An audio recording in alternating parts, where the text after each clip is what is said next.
gagawa ako ng roladin. Ayan. Napalo-palo ko yung aking meat para magiging malambot siya mamaya.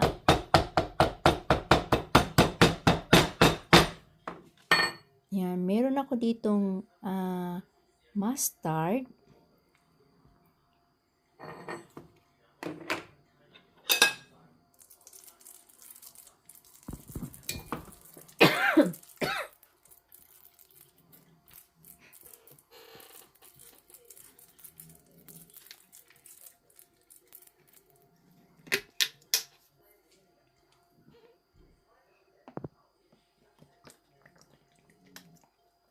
Nilagyan ko rin siya ng bacon.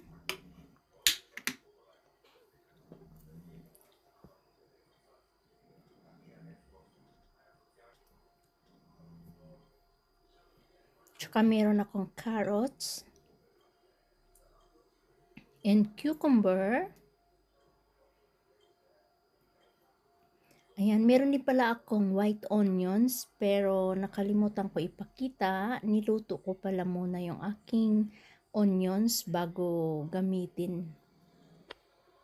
Ayan, i-roll mo lang siya, ibalot mo siya.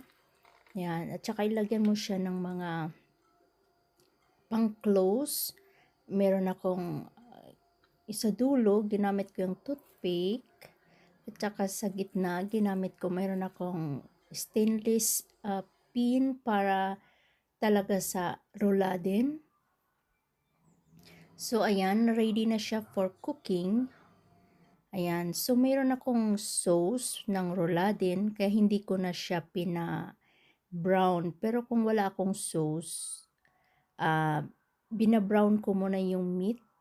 Inaano ko muna siya sa fan para maging brown.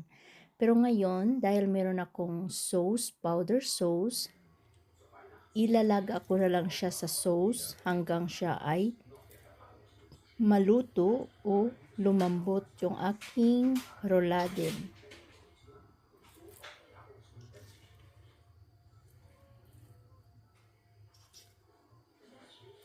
So, ayan, ilalagay ko na siya sa cooking pot.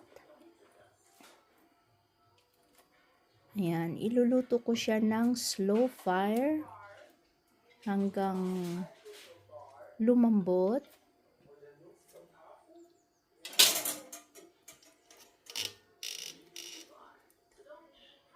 So I cover it.